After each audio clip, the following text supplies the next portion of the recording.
Hello বন্ধুরা, তো দেখো আজকে আমি মাঠ থেকে ঢেঁকি শাক তুলে নিয়ে এসেছি। তো তোমাদেরকে আজ রেসিপি করে দেখাবো। তো ঢেঁকি শাকটা খুবই সুন্দর খেতে লাগে, কে কে খেয়েছো কমেন্ট করবে। আর আজকে তোমাদেরকে আমি রেঁধে দেখাবো। এই যে দেখো, ঢেঁকি শাকটাকে মানে মোটা অংশটা কেটে বাদ দিয়ে দিলাম। তারপরে একদম পাতলা পাতলা করে কুচি কুচি ছোট ছোট করে কেটে নেব আমি। কেটে নেওয়ার পর এই যে দেখো, এইভাবে কাটতে হবে শাকটাকে, এইভাবে কেটে রেখে দাও। এমনি করে আমি সবগুলো শাক কেটে নেব, তারপরে তোমাদেরকে দেখাবো। এই যে দেখো, শাক কিছুটা কেটে ফেলেছি। এই যে দেখো, সম্পূর্ণ শাক কাটা হয়ে গেছে আমার। এবার কেটে নেব দুটো আলু। এই যে বড় বড় দুটো আলু নিয়ে নিয়েছি, বেশি বড় নয়, মাঝারিটা। এই যে কেটে নিলাম। এইভাবে কাটতে হবে আলুটা, কেউ পাতলা করে দেয়, আমি এইভাবেই দিব। তো এবার চলে যাব রান্নার কাজে। এই যে রান্না আগাতে, আমরা মাটির আগাতে রান্না করি। কড়াইটা পুরো গরম হয়ে গেছিলো, ওই জন্য সামান্য তেল দিয়ে দিলাম। তেলটা একটু গরম হবে। তেলটা গরম হয়ে এসছে। এবার এতে দিয়ে দিব কাঁচা লঙ্কা। 4টে কাঁচা লঙ্কা ফাটিয়ে দিয়ে দিলাম। কাঁচা লঙ্কাটা একটু লাল হবে, তার মধ্যে দিব 5 ফোড়ন। লঙ্কাটা প্রায় লাল হয়ে চলে এসেছে। এবার এর মধ্যে দিয়ে দিব 5 ফোড়ন। এই যে দেখো, 5 ফোড়ন সম্পূর্ণটাই দিয়ে দেব। দিয়ে দেওয়ার পরে একটু নাড়ব, একটু নেড়ে চেড়ে। এই যে লঙ্কাটি নেড়ে চেড়ে এর মধ্যে দিয়ে দিব 1.5টা পেঁয়াজ। দুটো না, মানে একটার অর্ধেকটা পেঁয়াজ ভেজে নেব, ভালো করে লাল করে ভেজে নেব। পেঁয়াজটি দিয়ে এবার ভালো করে নেড়ে নিতে হবে। ভালো করে নেড়ে নিয়ে এটাকে একটু হালকা লাল করব, বেশি লাল করব না। পেঁয়াজটা একটু ভাজা হয়ে যাক।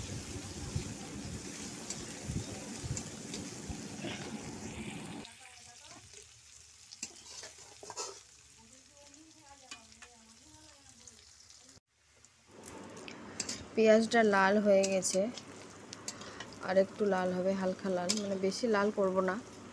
হালকা লাল করে নেওয়ার পরে এর মধ্যে দিয়ে দেব কেটে রাখা আলু। এই যে আলু দিয়ে দেব, সম্পূর্ণ আলু আস্তে আস্তে করে দিয়ে দেব। তারপরে আলুগুলো দিয়ে ভালো করে নেড়ে নেব। ভালো করে নেড়ে চেড়ে এর মধ্যে দিয়ে দিতে হবে হলুদ আর সামান্য একটু নুন। এই যে হলুদ দিলাম, আর একটু দিয়ে দিব নুন। আর একটু লাগবে, আর অল্প একটু দিয়ে দিই। এই যে একটু দিয়ে দিলাম। এবার এটাকে ভালো করে নেড়ে মিশিয়ে এর মধ্যে যেন আলু আর হলুদ আর লবণটা একসঙ্গে মিশে যায় ভালো করে। এবার এটা ভালো করে নেড়ে চেড়ে এটা কিছুক্ষণের জন্য একটু ঢাকা দিতে হবে, যেন আলুটা সেদ্ধ হয়। তো আমি একটু এটাকে মানে ঢাকা দিয়ে রেখে দেব।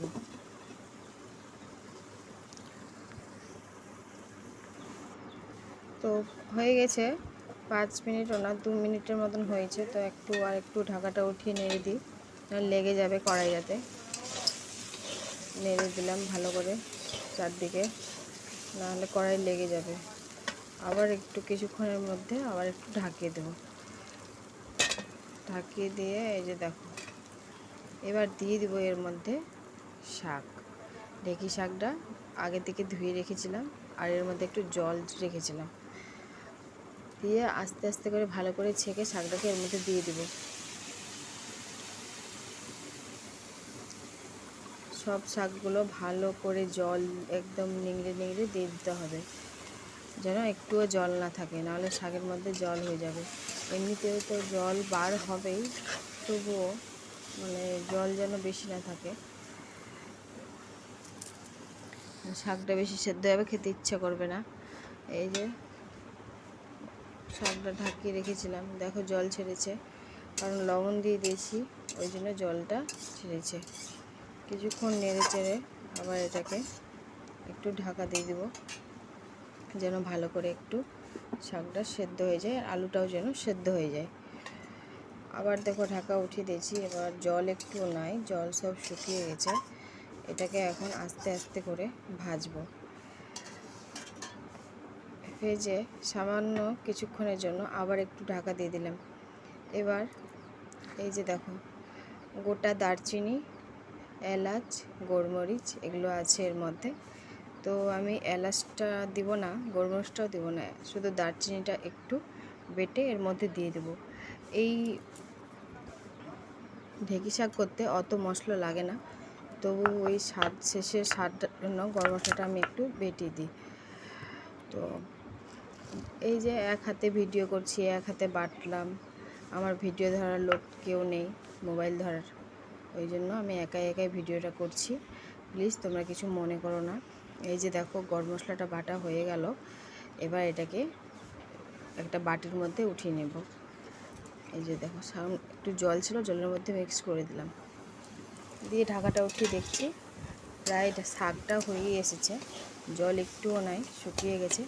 তো আলুগুলো গোটা গোটা দেখা যাচ্ছিলো, একটু করে ভেঙে নেব করে, যেন আলু যেন ওর সঙ্গে মিশে যায়।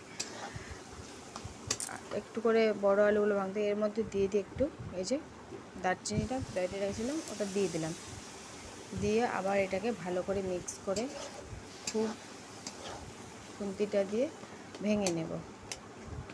এই যে সব আলুগুলো আস্তে আস্তে করে ভেঙে নেব,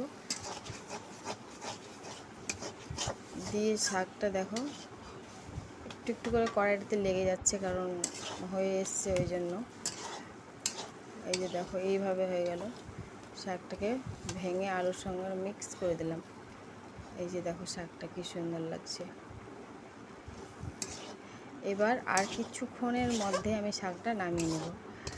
তো তোমাদেরকে যদি এই রেসিপিটা ভালো লেগে থাকে তো প্লিজ প্লিজ আমাকে লাইক, কমেন্ট, শেয়ার করো, আর প্লিজ আমাকে কমেন্ট করে বলো যে তোমাদের এই রান্নাটা কেমন লেগেছে। আর এই যে দেখো দারুণ লাগছে দেখতে, দারুণ। প্লিজ আমাকে সাবস্ক্রাইব করো প্লিজ।